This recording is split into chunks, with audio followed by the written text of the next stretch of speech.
Hi, Maggie Flynn here. Welcome back to my channel, Bare Essentials Living. Today, we're touching up my roots, and I'm going to teach you how to do that.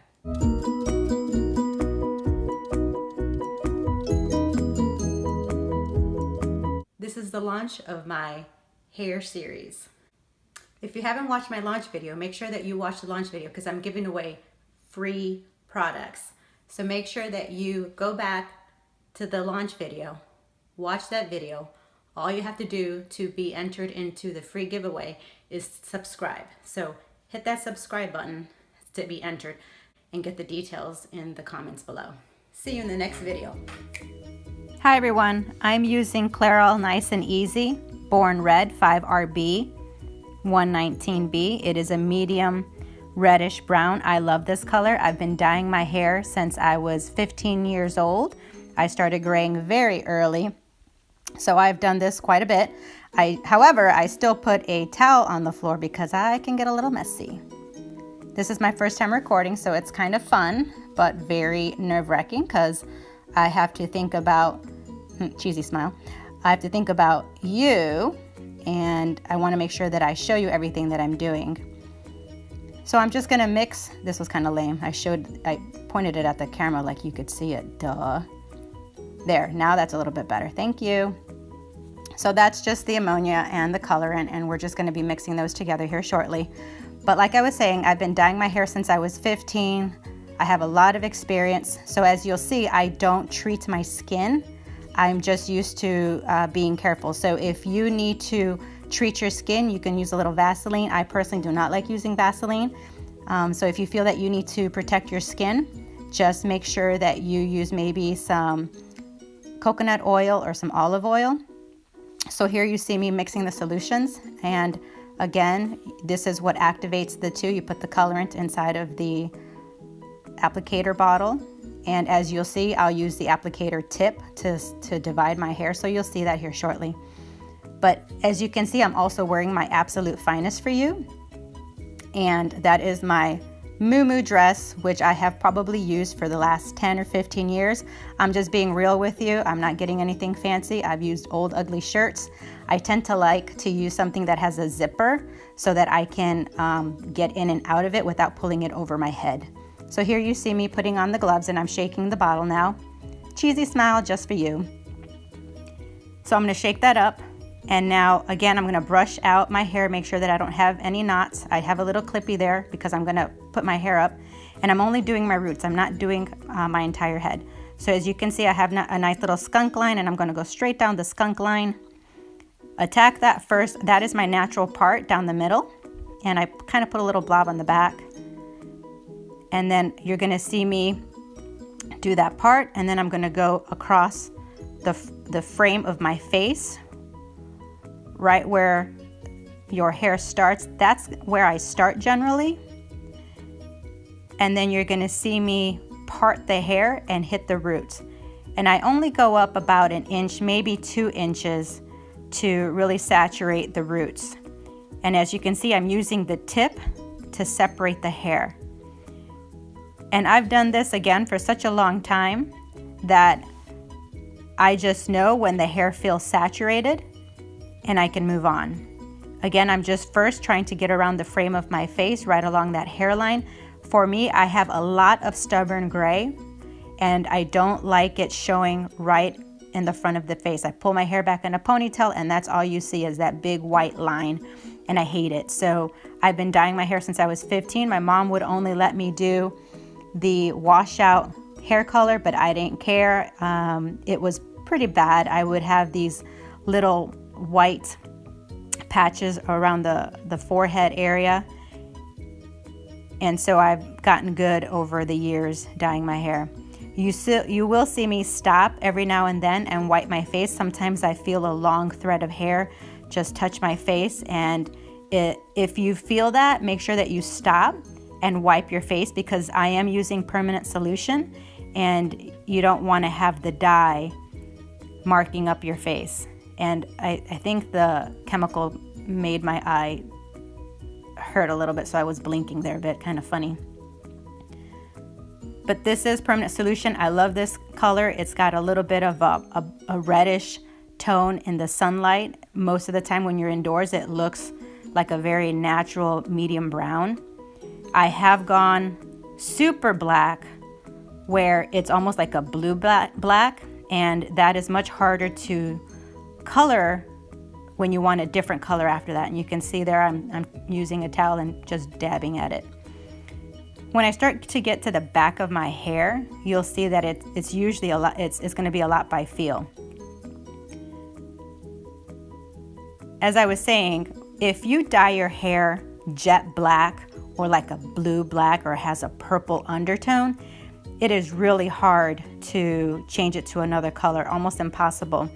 So if you decide to do that, you will have to let the dark hair grow out, and you will almost have like a two-tone look. It's not the prettiest. When I was living in Japan, I was active duty in the Navy. After I had my daughter, I cut my long hair. I had long hair like this. And I don't know about you, but after having my daughter, I really felt like I was going through a change of life. And I chopped my hair. I went and did a Chinese bob, which is kind of short in the back and a little bit longer along the cheekbone. I'll put in a picture later so you can see what I mean.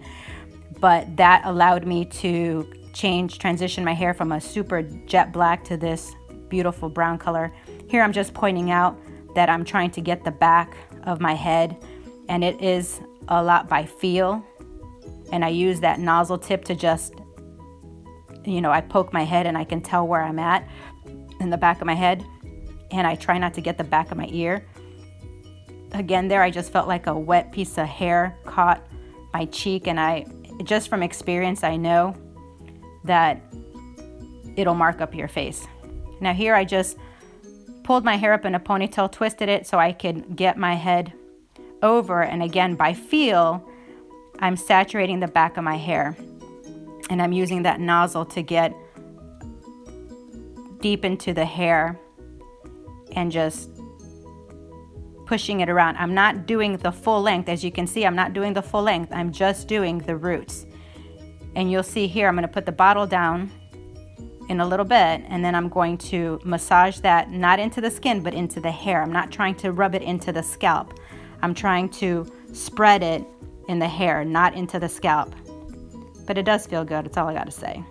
I have been doing my hair the entire time. I never had my hair done professionally, except when I was in Japan, not because I couldn't do it, but because they had exceptional service. It was just an amazing experience to get your hair done when I lived in Okinawa. It was amazing. You would go in, they'd give you a massage in your scalp, they'd bring you tea and cookies while your hair was processing, and it was just an amazing experience.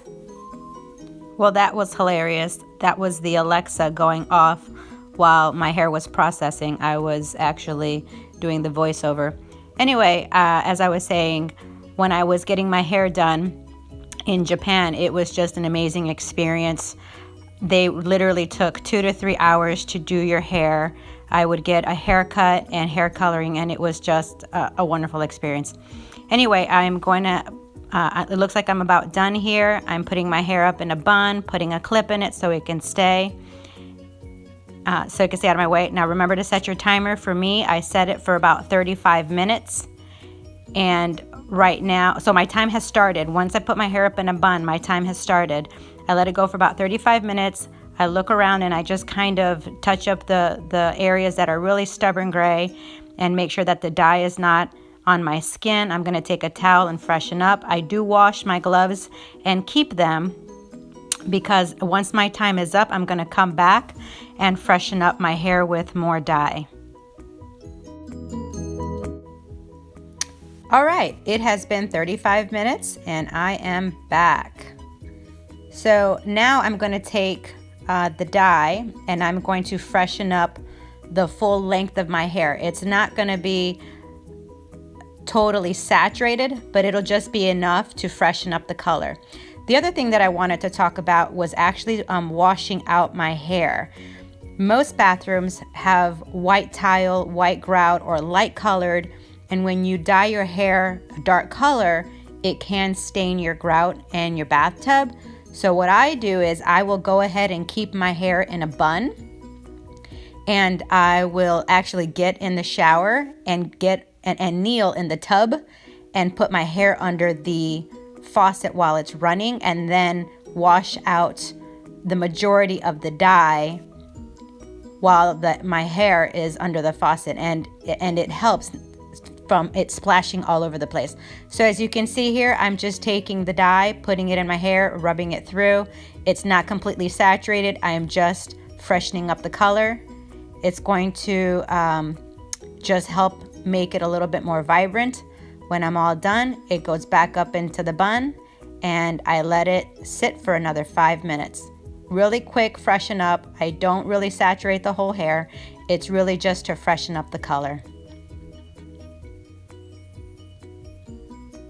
Oh yeah, and don't forget the tips. That's important because you want to freshen up all the way from the roots all the way down to the tips, but again, not saturated. That's it. 5 more minutes. Put it back in a clip.